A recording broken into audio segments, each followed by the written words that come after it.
I'm Leo Laporte. I thank you so much for joining us. Coming up in today's show, a look inside a quarterly magazine. That would be, it comes out... I'm sorry, there was somebody dancing down there. Wait a minute. Wait. As long as we've called attention to it now, we better let him do his thing while I talk about... Okay. All right. Yeah. The quarterly magazine dedicated to the art of hacking. Shh. We're trying to work Frank. here. Do you mind, Frank? Well, you're the one that got Frank all worked up, man. Let's just take his batteries out. Also, today we're going to begin the process of preparing you to submit a film in the upcoming ZDTV digital cam. Is that time again? Seems like we just did that. We did just do that, but Has a year gone by? Already, yeah. So ZDTV's associate producer, Martin Sargent, in the house, joins us to discuss how digital video cameras work. The ins and outs of digital video. Then later, it's a handheld digital music jukebox on today's Fresh Gear. Heavy digital music jukebox. Before we introduce today's topic in the chat room, let's check out the final results of the last poll. Our question was, are you confused by Microsoft's operating system strategy? 35% of you are confused, 23% of you are not confused, and 41% what strategy? I love that. So there you go. That's about what I would have predicted. Today in the chat room, we're asking you, what place does a gaming box have in your home? Tell the people about the PlayStation 2 FUD, Leo. Well, there's actually, it's more than just PlayStation 2, but what we're talking about is console gaming versus the PC gaming. And we want to know if, and these are the three choices, does a gaming box belong where your PC does? Will it replace your existing PC? Will it sit next to your TV when your PC stays where it is? Or do you have no use for a console gaming system in your home? Now, before you answer, we're not talking just about the Dreamcast or the Nintendo. We're talking about the newest, latest, greatest. There is one rumored to be coming out from Microsoft sometime this year called the Microsoft Xbox. My sources tell me it'll have a 700 megahertz Athlon in it. It will have a GeForce card in it, a hard drive, a DVD player. It is basically, for all intents and purposes, a PC.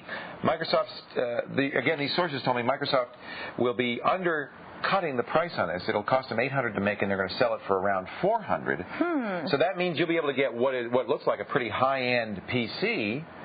But we'll have web TV and all that other stuff in it for a very reasonable price. And then PlayStation, in another couple of years, is going to come out with this PlayStation 2, which they say has better chips than any PC could ever hope to have. By the way, they said the same thing for the Nintendo N64. And they say this every year. Right. And PlayStation 2's emotion engine is a new graphics chip.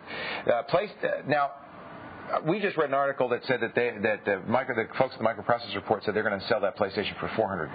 Yeah, which is below cost. Considering the chip is about a $400 chip. Yeah, the components are more than $400. The cost of the thing is the chip. The emotion engine itself is $100, and there's another processor. It's an expensive unit. It tells me the games are going to be really expensive because they're going to have to recoup their money back somehow. It's like cheap razors, and then they make it up on the blades. And then they'll have to get subscriptions for web TV and so forth to get people to pay for it.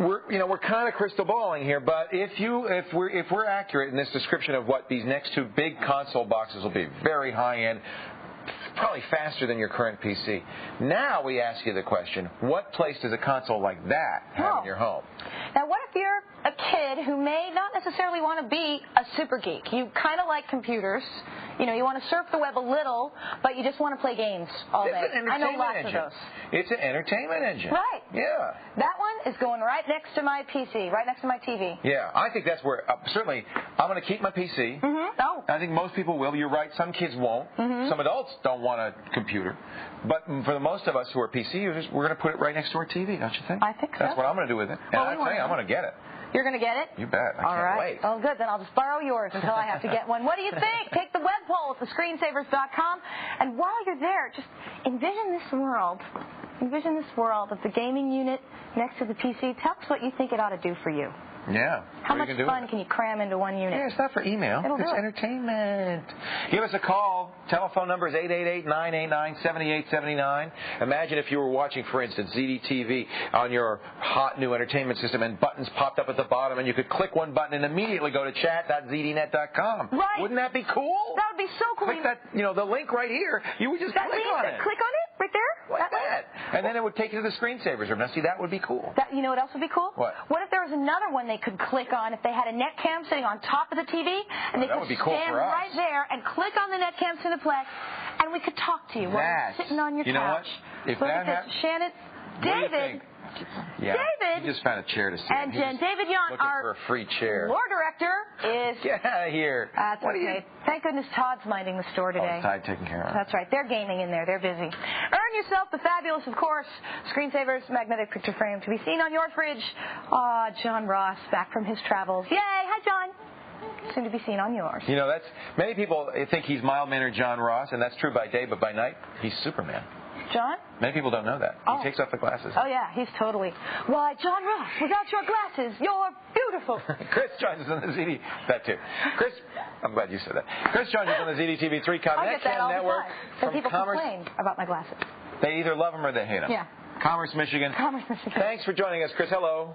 Hi, how's it going, Leo? Well, it's great. Hey, we got a great shot of your ceiling fan there. Yeah, Chris, that looks really good. Thanks. Clear as a bell. You're a little bit blocky, but the ceiling fan is crisp. You know why that is, by the way? Why is that, Leo? Because the ceiling fan is not moving. And the way the software works is if something is static, it doesn't bother sending the data down. It just says same one, same one, same one. And anything that's moving, it has to obviously update. Hence the compression. Yeah, that's how the compression works. Anyway. Here's something moving. Watch this.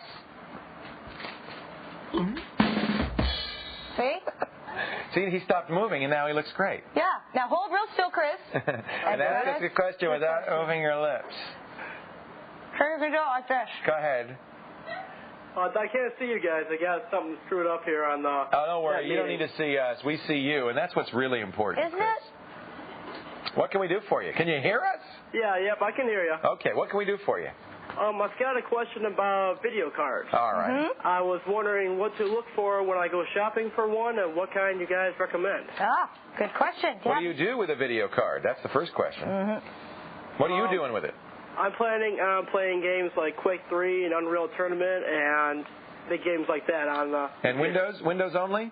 Windows, and I'm planning on sticking Linux in my machine. My dad's thinking I'm putting a video card in his, and he won't have Linux. Okay, Linux that's going to complicate change things. It actually doesn't change it, but it does complicate it because you have to make sure that whatever you get is going to be supported. work. But the truth is, our recommendation is supported in Linux. It's the best gaming card out there by far. I mean, it's not even close. There have been times in the past where we'd have to say, well, you could do this, this, or this. And now... As recently as 6 months ago. Now, there's just a clear winner. The GeForce. Yeah, hands down. This is the NVIDIA GeForce 256. We recommend the DDR, the double data rate. It's about 30% faster at the higher resolutions. No. Number of companies make these. That's the chipset. That's just the name of the chipset. If you're actually looking for the card, basically I tell folks to just pick the chipset you want to go with, look at all the manufacturers of the card, and then look at the bundles and the features and the software and the price point of the cards that you're looking at. And that's going to be really what determines which particular card you buy. Any GeForce DDR will be great. You know, the GameSpot folks have tested them all, and they say that the Hercules, which used to be the Guillemot, Hercules and Guillemot merged, and now they call it the Hercules Prophet 3D DDR. They say it's the fastest. But the thing is, you know, we have a Creative Labs Annihilator Pro. Oh. Anything. It's faster than anything. It doesn't really matter. These cards are so fast, they're faster than most games. So if you want to buy a card now that's going to give you some growth for the future, I think we definitely recommend the GeForce. Now, it's going to change. There's going to be a Voodoo 4 coming out. There are other next generation cards already on the... This is the... You know what? Processors aren't getting revved as fast as video cards now. They're coming out constantly. Well, we're seeing that makes such a huge difference in the computing, though. In general, Linux likes the Voodoo cards the best for accelerated gaming. If you just want to be able to use Linux but play your games in Windows, then the GeForce is fine. There is GeForce support in Linux. And it does well with OpenGL? Well, that's the thing. It's not as good for... It's not accelerated for gaming. If you want to play gaming, Voodoo 3 is about the only... is really the best way. Voodoo 1, 2, or 3 is the best way to go on Linux. Because there are Linux accelerated drivers for those cards. And as far as I know, there still isn't one for the GeForce. Yeah. Okay? Yeah, I'm just planning on playing the games in Windows. Perfect. Linux is just in there for playing around with. You'll be able to see Linux, you know, it'll work just fine, and you'll get the best possible gaming. We've never seen anything as good as the GeForce. It just blows us away. It's true. I was playing, before I get in the show, I was playing Unreal Tournament on that machine at 1600 by whatever that is. The other res 1200. I mean, super high res. Unbelievable. It looks great. All right. And I just got completely fragged. That was on the Ultimate Gaming machine. Some of the demos we're looking at for Geek Library look good on there? next week are going to look really pretty on Uggam. All right. Check that out. Okay, Chris? Okay. All right, you can move now. Thanks for calling. Yep, thank you. Turn the fan on. All right, yeah, you can turn the fan back on. We love our fans, right? That was really a beautiful Thank you. I'll be here all week. I think that was Enjoy an Mr. Averna Sinatra. model 9973, as a matter of fact. Was it now? That ceiling fan, yes. All right. Fabulous. Tip your waitress. $29.95 at Orchard Supply Hardware. After the break, we're going to expose 2600 what? No, 2600, the Hacker Quarterly, when the screensavers continues. There's no end.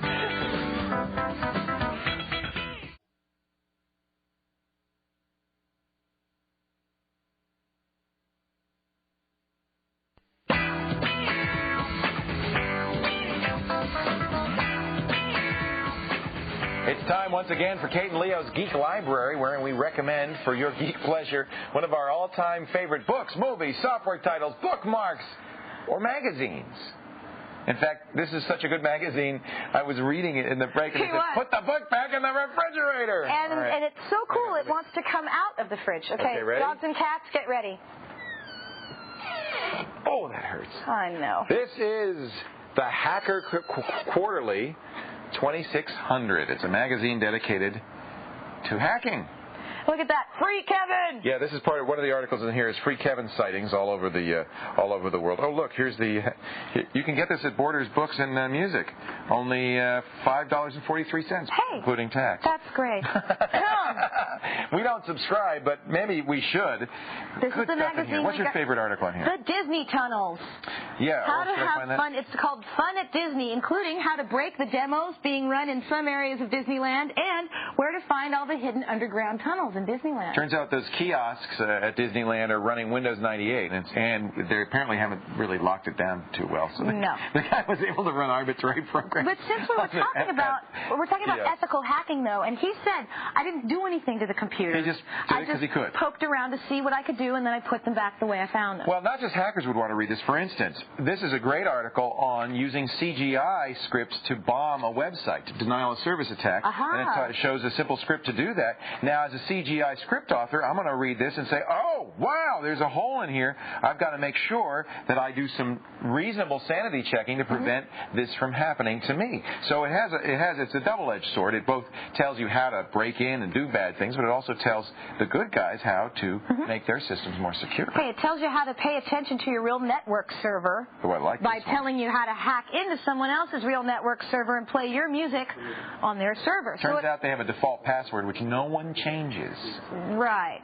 So, that's a hint to you. Change your passwords, and we'll help you keep your own security together. 2600 has been around for a long, long time. We're trying to figure out why it's called 2600. Roger is of the opinion, and I don't know if I agree, that it's named after the Atari 2600, which actually was a game system. It was my first gaming system, talking about console baud games. Rate. 2600 baud rate?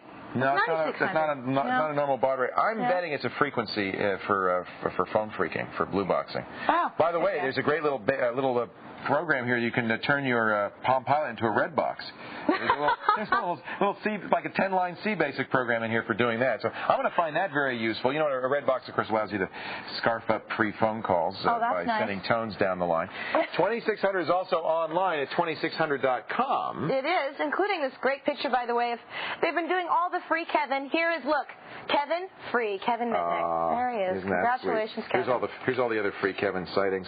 There's a manhole cover, a doggy, right in front of the bell system. That's a good place to put it. This is all exploit information, too. Who's been hacked, where and why, who's been arrested for hacking, news in the world of hacking. We tried to get Emmanuel Goldstein on. He's the editor of 2600. He isn't returning our calls. He probably thinks we want to yell at him. We don't want to yell at him. We think it's a pretty fun magazine. We don't advocate malicious hacking, but neither does the magazine. Neither does the magazine. A little exploration's fun. All right. 2600. You can get it at Borders. Who would have thunk it? To fill out your Geek Library, check our website for a complete listing of all of Kate and Leo's recommendations at the screensavers.com. All right, chat room, sit up and take notice, folks. A rare opportunity to interact with the notoriously Garbo-esque Leo Laporte. He wants to be alone. Yes, he's heading to the chat room right now. And up next, ZDTV's own Martin Sargent is here with a breakdown of how digital video cameras work on the Screensavers continues.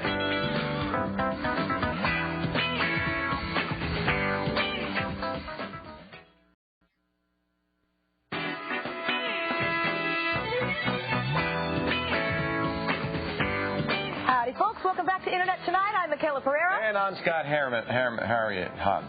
Thank you for joining us today in the chat topic room. What place does a gambling box have in your...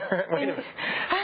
Did I just totally confuse you? Gaming box. Gaming box. Oh, we're not talking about gambling? No. Gaming is not probably the word to use. We should use gaming console or game console. How about that? All right. You know what we're talking about now? Now? We're not talking about a one-armed bandit in your living room. PlayStation 2? 2, that's the Microsoft Xbox, which is due out, they say, this summer. Now, here are your three choices. This hot new gaming machine, which has maybe a processor faster than anything on a PC. Will it replace your existing PC? Choice 1. Will it sit next to your TV? That's what it's going to do for me. Mm-hmm, me too. I think for you too. Or 3, do you have no use for it in your home? Or 4, are you going to buy it and use it obsessively and then forget about it until it gathers dust and then feel really guilty because you haven't used it, then play it obsessively for a week, then put it down for 6 months? Yes. Yes, my PlayStation. If you have a PlayStation. Yes, it gathers dust until I start playing Bushido Blade 2 obsessively like I did this. The last gaming console I bought was a 3DO.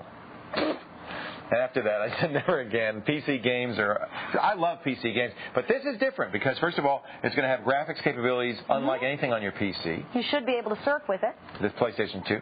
And it's going to have a DVD player. Now, both the Microsoft box and the PlayStation 2 have DVD players. And now, see, that's great because that's why I'm going to put it next to my TV. It's really a DVD player that I can do other things with. That you could happen to play games. And for sub $400, you're getting a DVD player and a gaming console and a web TV unit.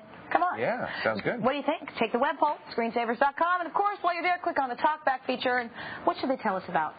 Tell us their life story. Okay, yeah. 400 words or less. Right, that. You can also chat with us at chat.zdnet.com. It all began on a dark, stormy winter's night. I was born at the age of 1. Brandon joins... No, actually, it'd be a really big baby, wouldn't you? Okay. I was born at an early age. Your poor mother. Brandon the first couple years of your pregnancy are going to be very difficult, Mrs. Laporte.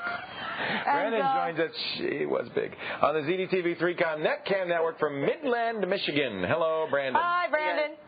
Do you know I was born with gray hair? Nice T-shirt. Yeah, I like that. Have you set up a studio in your home? Yeah. It looks like it. Very nice. And just like that Leo guy in Call for Help, you keep looking at the cameraman. Who is that you're looking at over there? Oh, that's just my brother. Your brother? Is he making faces? No. Well, now he is. Well, you tell him, quit it. You're busy with Kate and Leo now. I'm on TV, man. Quit it, man. I'm on TV. Isn't that great? What an era we live in now, where you can be standing in your house and you know, you say, stop it, Tommy, I'm on TV. I'm on national television. What you got? Oh, isn't that That's so great. I love So what's your brother's name, Brandon? Andrew. Andrew, cut it out. Andrew, quit it. Quit it. Okay. Andrew? Brandon, what can we do for you now? Yeah, this is actually my Linux lab that I set up. Oh, there he is. Your Linux lab, television studio? Oh, are you the guy we talked to before? Yes, I am. Oh, all right. Yeah, I remember you two. Okay. Yep. And I want to set up an FTP server in Linux. Okay. But it's not working out well. It's not working out well. Why not? Well, only anonymous users can log in. Well, now wait a minute. Wait, now that's weird. If you have you tried logging in with your regular user accounts? Yeah. And it doesn't work. It says I have to configure the users for it, but I don't know how. You have to give them FTP access. We don't have Linux running, or I would run over and show you. Yeah. You have to give them access to the FTP group. You should also, there's actually, I will show you this on the website. There is a good how-to on doing FTP that does talk about some troubleshooting.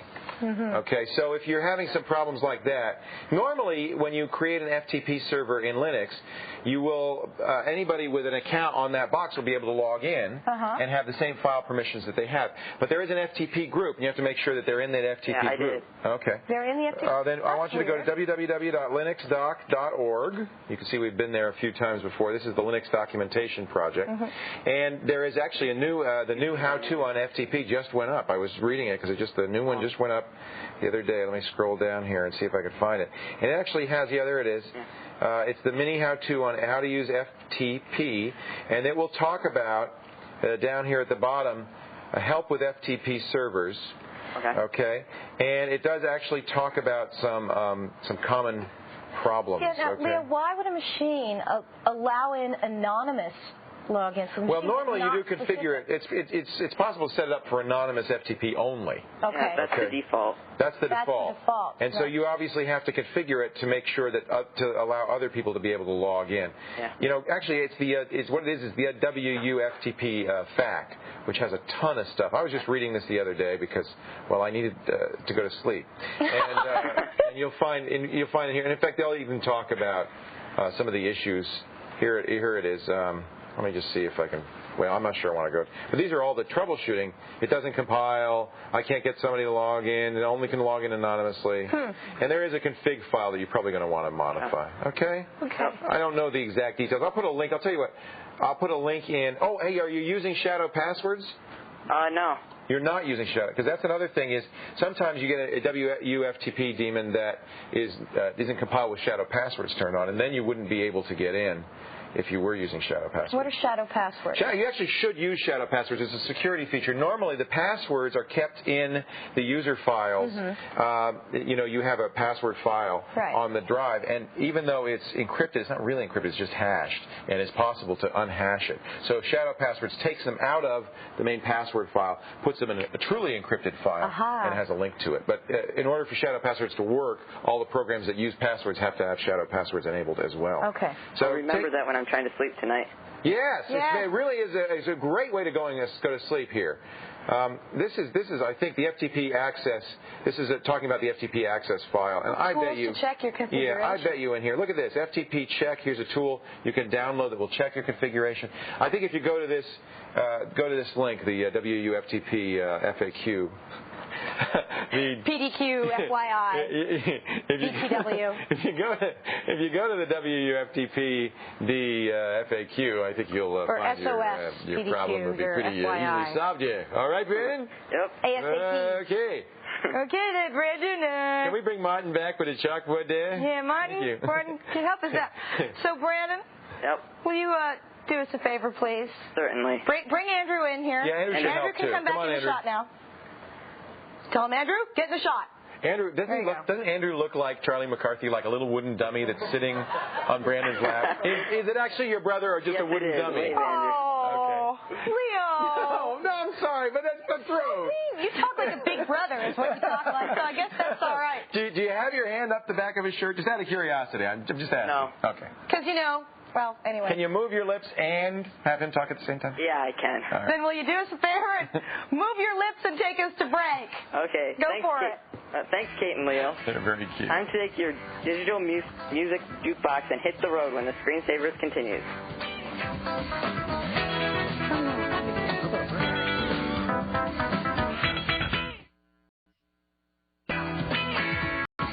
Screensavers.com, best place, information about the show. This week's Super Geek Challenge. You know what it's about? What? The BIOS. 10 very difficult questions. Is that where all they about stick a BIOS. needle in you and they remove parts of your spinal? It's a biopsy. Oh, okay. All right, screensavers.com. I don't know what a BIOS is. Congratulations to Scott from Timberlake, North Carolina, the winner of yesterday's Super Geek Quiz T-shirt or cap giveaway. There they are. Aren't they fabulous? They're just lovely. Everybody wants one. Wow. Make sure you fill out the form after you've taken the quiz, of course, because we can't send you your stuff if you win. I think you hit a Swiss guy. As we promised, here's Jim Louderback with a digital music jukebox that fits in the palm of your hand on today's Fresh Gear.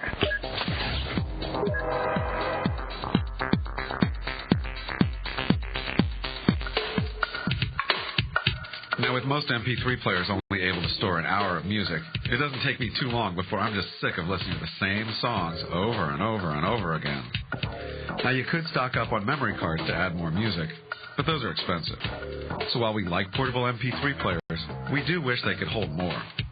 The personal jukebox from Remote Solutions changes all that. This personal jukebox is so cool. Forget about those other MP3 players. They only hold a half hour or an hour of music. This has a 4.86 gig real hard drive inside, which means it can hold up to 80 hours of music. Now, that is a lot of music to carry around with you. With all those tracks, organization is key to finding the songs you want to hear. 6 buttons on the faceplate and a straightforward LCD display do make that pretty easy.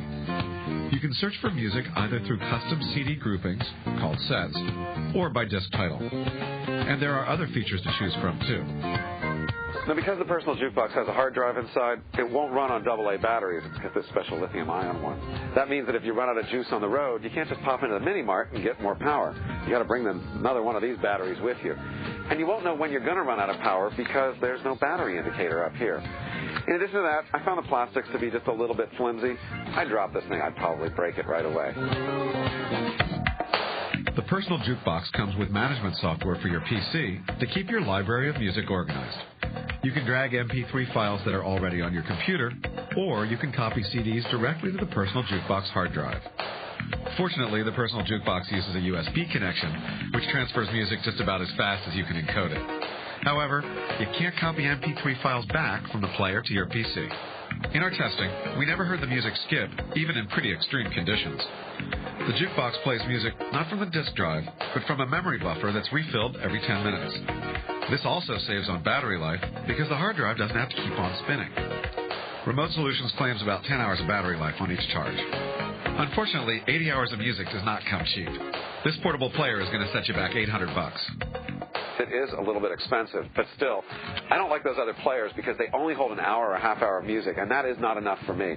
This is the first one I'd buy and carry with me. 80 hours of music, I think that's enough. This is a breakthrough product. We give the personal jukebox from Remote Solutions 5 out of 5 stars. It costs $800, and it is available now.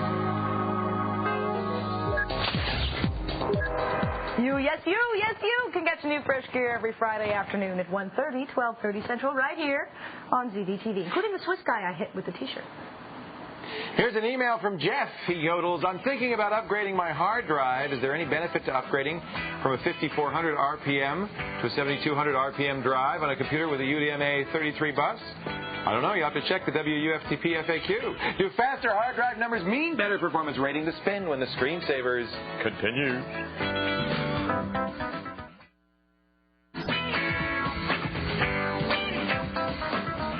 We got an email from Jeffrey who asks, he says, I'm thinking about upgrading my hard drive.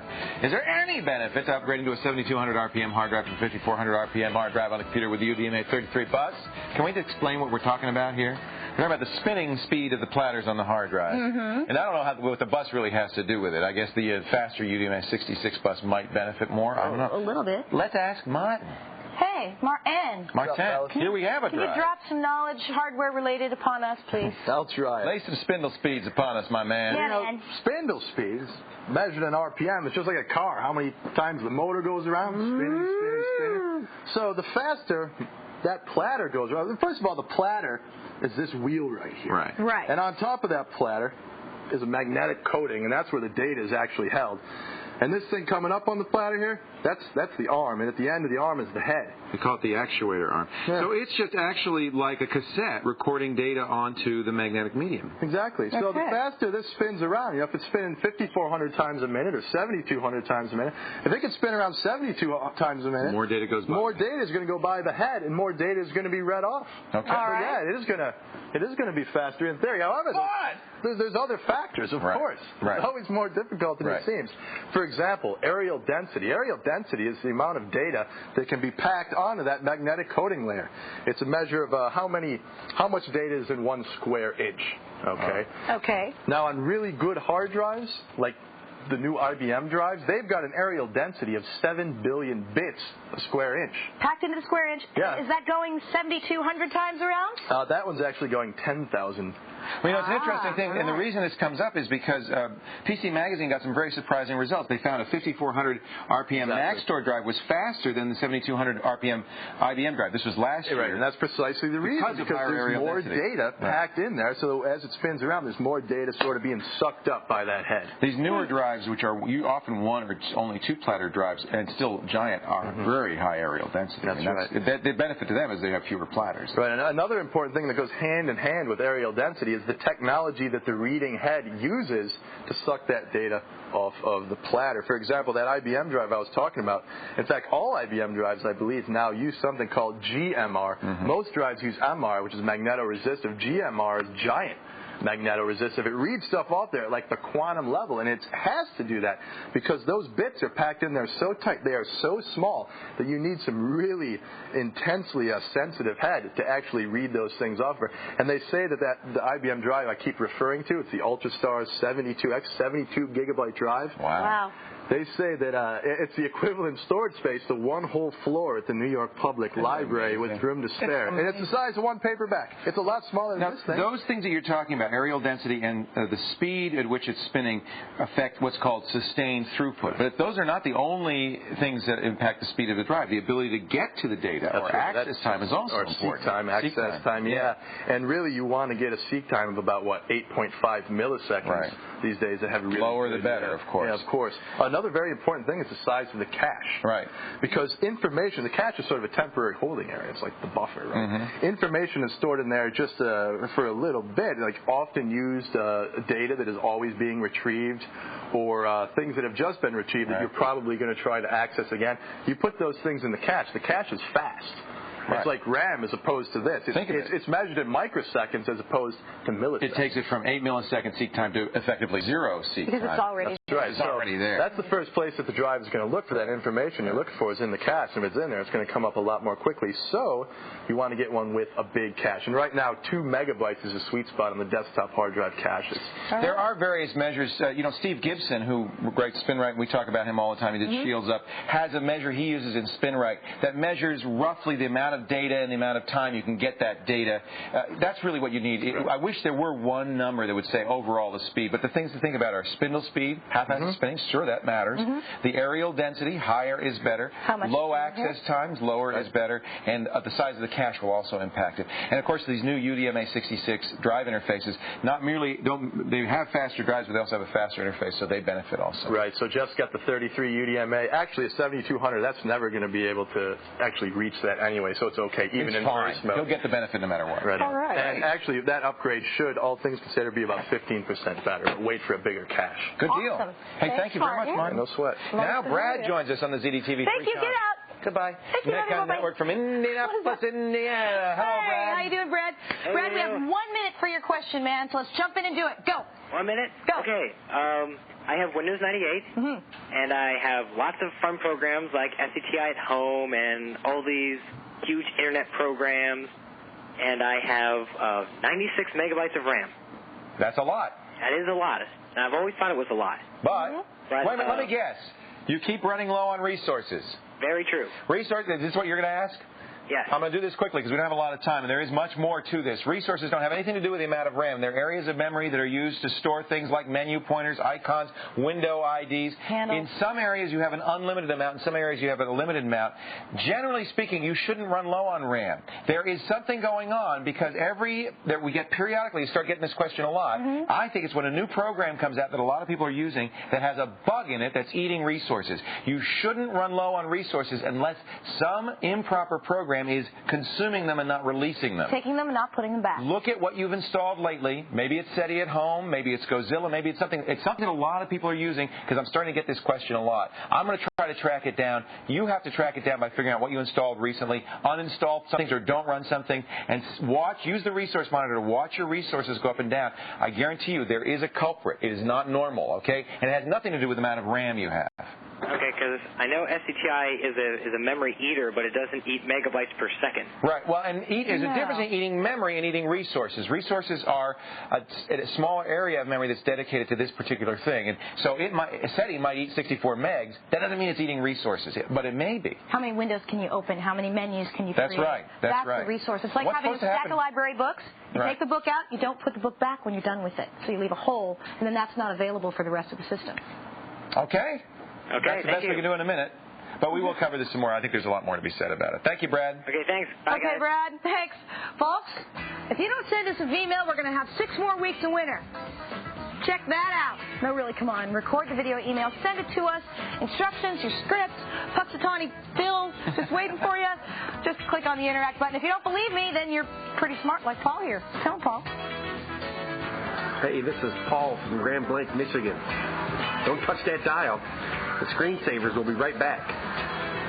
Even though it's probably not a dial anyways. More like a button.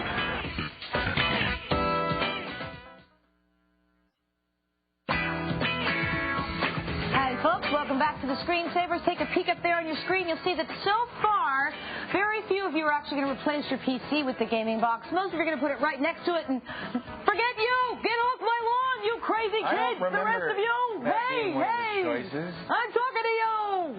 Get off my lawn. You got 24 hours to get off my lawn. Screensavers.com. You kids, you. This is the portion of the show where we nothing. This is the portion of the show where we answer email. Karen, who is a friend of the show, she's actually been down here, and we were talking to her. She got a free PC. You know that deal, free PC. She filled out the form, did the whole thing. Well, she's had it for 7.5 months, and she loves this. She said, just a quick note in case you haven't heard. So the free PC is now mine after just 7.5 months. And the note she sends us, E-Machines, which has purchased or merged actually with free PC, has decided to give everybody who has the free PC, just give it to them. Say it's yours. You can erase the ads. It says we're going to transfer title to you. It's yours free and clear. We're going to destroy your credit card information. So do they do that for everyone, do you think? Yeah, because they don't want to keep doing it. Wow. So that's of course, it's a pain in the butt. That's it. The free now. So if you were lucky enough to get a free PC, now it really is a good deal. And we were saying it's a bad idea, but we didn't know this would happen. Yeah. Well, what do we know? Very cool. That's it for this edition of the Screensavers. Congratulations, Karen. I'm Leo Laporte. I'm Kate Patello. Thanks for joining us. We'll catch you next time on Screensavers. Remember, my friends, believe in technology, but it's not just your PC that has to be free. We'll see you later. Bye. Okay. Free your mind. Free your mind.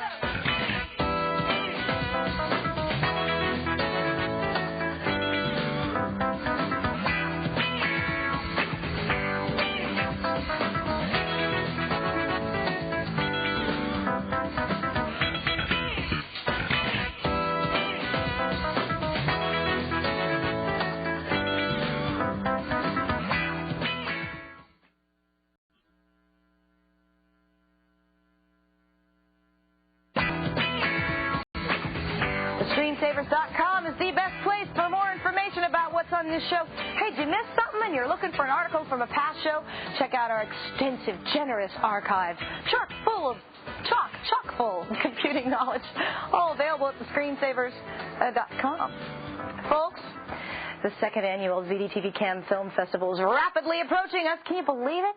And so for the next couple of months, every Wednesday, we're going to feature segments in which you can gain the knowledge that you need to make your own digital film. Now, today, you know how a digital camera works.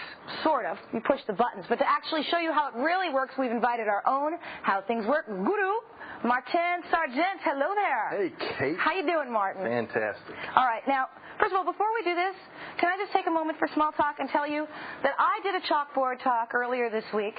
I cannot make the chalk look pretty like this. How do you do this? Well, you know, I studied for years under the great French masters, and apparently it's very easy for me nowadays. Oh, he's got talent for the chalk. All right, so tell me something, Martin. How is it when I'm doing this and I'm capturing light? You know, we kind of get how a camera works. Yep. How does that stuff actually get in the computer? Well, let me take you on that fascinating take me on a journey. from light to computer. Lay it on me. It all happens like this. Light enters the camera in through the lens. It's been doing that for 100 years, ever since the days of my boy George Eastman. Goes in through the lens, which may or may not magnify the light waves. In the case of digital still cameras and digital video cameras, what that lens is going to do is focus the light waves onto a chip called the CCD, which stands for Charge Coupled Device. Now, notice how there's a grid-like structure on that CCD. Yes, what is that? The more grids on there, the better the resolution, because each of those grids is sort of going to hold a pixel. So you hear about those 2-megapixel cameras with the great resolution? You can thank the CCD for that. Now, so an 800 by 600 has a grid of 800 by 600. Pretty much, yeah. Okay. It's proportional. All right. Now, the CCD doesn't just capture the image. It's also going to convert the image. It's going to take it from that analog light wave, and it's going to put it into its electronic equivalent, sort of like electronic pulses. Now, this is going to come out of the CCD in one big signal. And what the engineers refer to that full signal is the Y/C signal, where the Y stands for black and white, and the C stands for color. Okay. Now that's sort of useless to the camera. What you have to do is split that signal into 3 distinct signals.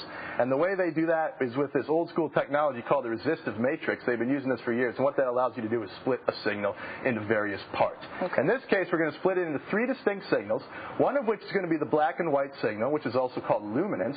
The other one is going to be the R minus Y signal, which is just red minus the black and white, so that's a pure red. And the B minus Y, which is blue minus black and white, so that's pure blue. All right. Now, we got those 3 signals, and now we get to the ADC. This is really the meat and potatoes of this process. The ADC is another chip.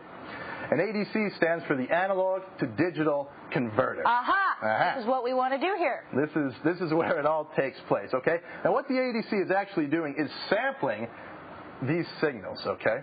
And I've drawn that right here. So the signals are coming by, and the ADC is sampling them. Essentially what it's doing is taking all these different snapshots really, really fast. It's sort of like if there's a train going by, and you're standing next to the track, take a picture. You just take one picture, you're just going to get one of those cars. But if you take pictures like that, you're going to get the whole thing. That's sort of what's going on here.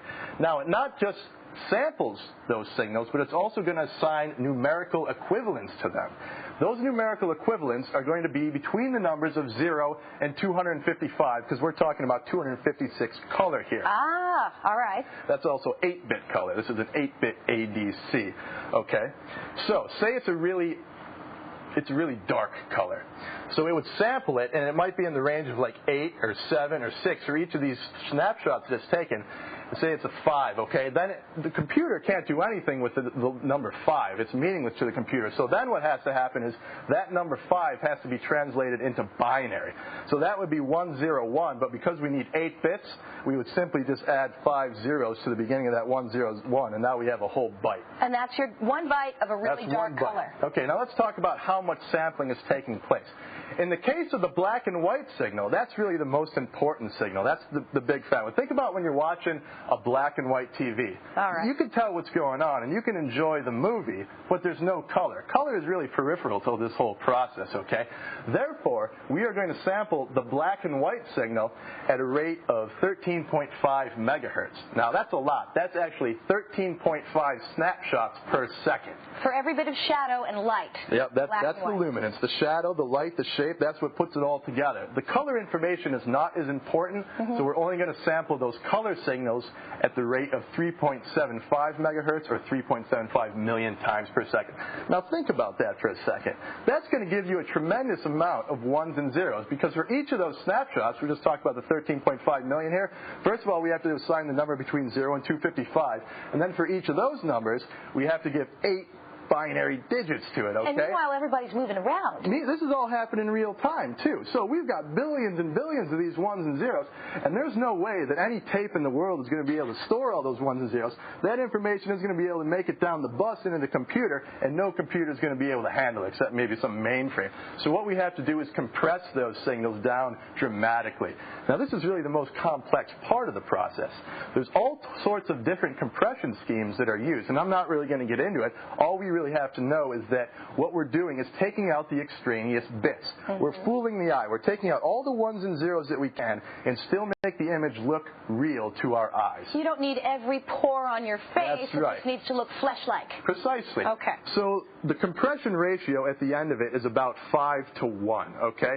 Now that's still going to be a really huge number, and therefore you really need a powerful computer to do digital video editing. You also need a big fat pipe to get that information from the camera into your computer so you can do the editing. And that's where FireWire comes in, which is officially called 1394, or IEEE 1394.